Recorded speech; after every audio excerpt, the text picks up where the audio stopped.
Hello everyone. Welcome back to my General Hospital channel. Today on GH, emotions run high as Brooklyn says goodbye to Lois. Carly and Britt steam room clash boils over. Spinelli turns to Jason for advice, and Drew's shady offer sparks outrage. General Hospital recaps for Friday, October 24th reveal Brooklyn Quartermain Amanda Setton said a sad goodbye to her mom, and Britt Westbourne Kelly Thibaud got steamed up. Also, Damian Spinelli Bradford Anderson shared his worry, and Drew Kane Cameron Matheson delivered a dirty deal. Brooklyn's goodbye. When Brooklyn visited sunny Corinthos Maurice Bernard at the request of Lois Chirulo Rena Sofa, she hesitated to disrupt the lovely moment she'd recently enjoyed with her mother in Atlantic City. Lois revealed that she might be leaving the country, expressing her desire not to do so while their relationship was still strained. She mentioned that she had been offered a position as a tour manager, but was hesitant to accept it without her daughter's approval, as it was for her client, Blaze Jacqueline Grace Lopez. Brooklyn believed her mother would excel in the role and gave her support, but she was shocked to find out that Lois would be leaving today. Overcome with emotion, she inquired about the duration of Lois's absence. Brooklyn and Lois made up. Brooklyn was overcome with emotion as she admitted her deep-rooted need for her mother on a daily basis, all the while feeling unequipped to completely overcome their previous conflicts. Lois, understanding her sentiments, shared her aspirations that she could show Brooklyn that she had indeed grown from her past mistakes. Just as Lois was turning towards the door, Brooklyn shouted out, "Ma," in an attempt to stop her, and swiftly ran into her mother's arms. They both experienced a tender and heartfelt embrace before Lois took her leave. Lois will be gone for at least several months, as Blaze goes on her tour, and Lois may be based in Puerto Rico. Carly and Britt's steamy encounter. Carly Spencer Laura Wright was irritated when she walked into the steam room at the Metro Court Spa. Britt, thinking Carly was a staff member, asked her to throw away some old towels and bring her a new cucumber water and eucalyptus towel. Sitting down, Carly reminded Britt that she owned the hotel and could kick her out anytime. When Britt replied that Jason Morgan Steve Burton wouldn't approve, Carly retorted that for someone who claims to want nothing to do with Jason, she talks about him a lot. She pointed out that they've been best friends forever, and Jason has seen her do worse than throwing Britt out of a hotel. Britt got steamed. Britt tried to get under Carly's skin by saying it must bother her that she likely tried to stop Jason from searching for her, but he ignored her and flew all the way to Croatia. Carly stated she knew how loyal Jason was, even to those who lied to him, and couldn't believe he would risk himself for Britt again. "So why don't you do something that proves he can trust you?" she suggested. "I don't know, like, be a decent person." Britt complained that she missed the piece of the Five Poppies spa, so Carly told her to return, quickly adding, "Oh, unless you can't." Carly sensed Britt was concealing something and warned that either she, Jason, or Jack Brennan Chris L. McKenna would find out the truth. Britt left in a huff. Spinelli shared his worry. At the Brown Dog, Spinelli voiced his worries to Jason about losing James West Gary James Fuller to Nathan West Ryan Peavy. He wanted James and Nathan to form a bond like Jake Weber Hudson West and Danny Morgan Asher Antonizin had with their dad after Jason returned from the dead. But he didn't want Nathan to take James away from his family, Spinelli regretted. Promising Maxie Jones Kirsten Storms to keep the family united, but assumed she'd return to Nathan since he was her true love. Jason reassures Spinelli that Maxie loves him, and that James could have both him and Nathan in his life. Jason and Spinelli talked about Jason not wanting to break up Dante and Sam. Jason mentioned that upon his return, he noticed Sam McCall Kelly Monaco, and Dante Falconeri Dominic Zamprogna had created a family, and he didn't want to interfere, suggesting Nathan might feel similarly. Spinelli pointed out that Jason had Danny full-time since Sam's passing and feared the same fate for Maxie. Jason encouraged him to stay strong for himself and the kids, offering help if needed. Spinelli considered talking to Nathan about taking his time reconnecting with family, but Jason suggested inviting Nathan to dinner to show him that James is already in a loving family. That's not only wise, but surprisingly heartfelt. Spinelli smiled. Maybe you're becoming a bit less stone-cold and more warm and fuzzy. Noticing Jason's stern look, he quickly added, or not. Nathan opened up to Lulu. Nathan visited Lulu Spencer Alexa, having spooning to express gratitude for saving his life. And she was amazed he was the man from the wrecked car. He revealed it was tough returning without memories of the last 7 years. But he aimed to be a good father to James.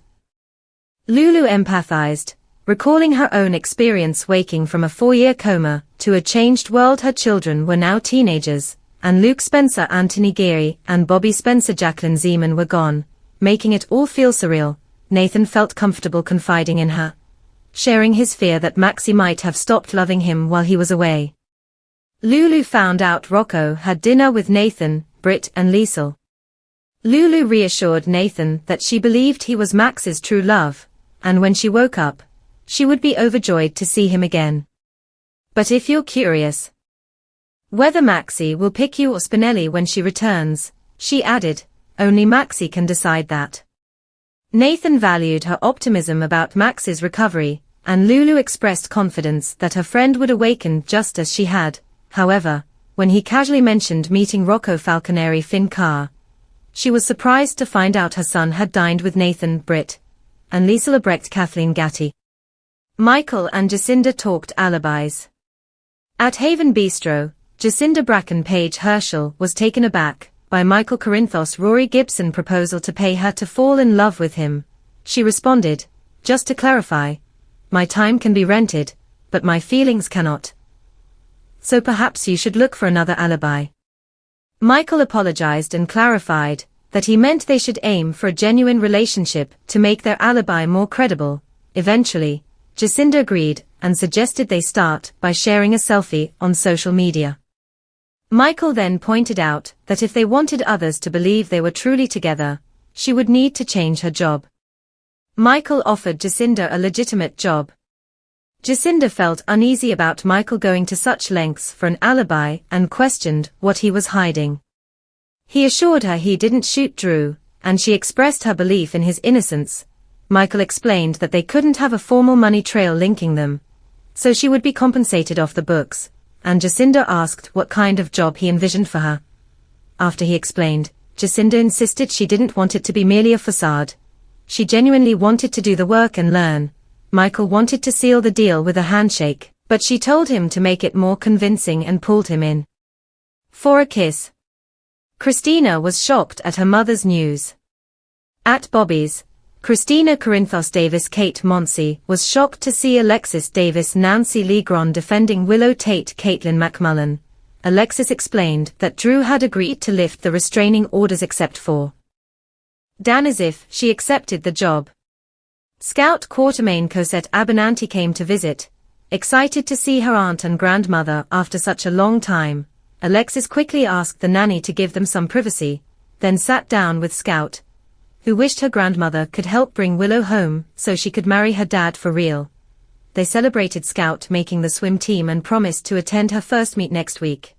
Then Danny and Rocco arrived, and Scout ran into her brother's arms. The meeting was cut short. Alexis took Danny outside for a private conversation, and explained that the restraining order preventing him from seeing his little sister was still active. She recognized how unfair it was and promised to handle it somehow. When the attorney returned to the table, Scout complained that she hardly got to see her brothers. Suddenly, the nanny announced it was time for Scout to leave. After they left, Alexis told Christina she didn't want to cause a scene, because the nanny had clearly informed Drew about Danny, and Drew must have ordered their visit to end early. Alexis stated that proving Willow's innocence was the only way they could all continue seeing Scout, and Christina suddenly feared that Alexis might try to blame the shooting on Michael. Drew attempted ingratiating himself to Ronnie. When Drew arrived at the Quartermain mansion, Ronnie barred Erika Slazak recognized him from the news. He asked how she was adjusting to life with the Quartermain family. Drew mentioned that they shared similarities, as he too was an outsider, who had faced Tracy Quartermain's Jane Elliott anger. He also pointed out that they both had Monica Quartermain Leslie Charlson in common, as she had welcomed him into the family as well. Drew shared that he and Monica had a falling out due to his mistakes, and Tracy had stopped him from making amends before Monica passed away. Ronnie suspected Drew's hidden agenda. After Drew sent some texts to Scout's nanny, Ronnie awkwardly praised his speaking skills and suspected he had a hidden agenda for his visit. Drew expressed his gratitude for Monica leaving the Quartermain estate to her, but then he mentioned that if she chose not to stay in Port Charles, he would be happy to make her a generous offer for the property. Then Danny came in and shouted at Drew to leave their home. Drew told the teenager to let the adults talk, and Ronnie attempted to intervene in the argument before it escalated. She hoped they could have a respectful conversation, and was shocked when Danny and Rocco informed her that Drew had filed restraining orders to keep Scout away from her family. Drew's dirty deal. Drew said it was a long story and mentioned Danny endangering Scout, and Ronnie hurried to the door when the doorbell rang, and Drew snapped at the teens, calling them entitled punks. Drew pointed out that they had been with Scout earlier at Bobby's, and they argued that he didn't oversee his daughter's every action. Drew reminded them that he could choose to safeguard Scout by taking her to DC, and warned that he would have them arrested for violating the restraining order. At that point, Laura Collins' Jeannie Francis stepped in, saying, "I think you're in over your head, Congressman," walking into the living room with Ronnie following behind. Thanks for watching, and we'll see you in the next video.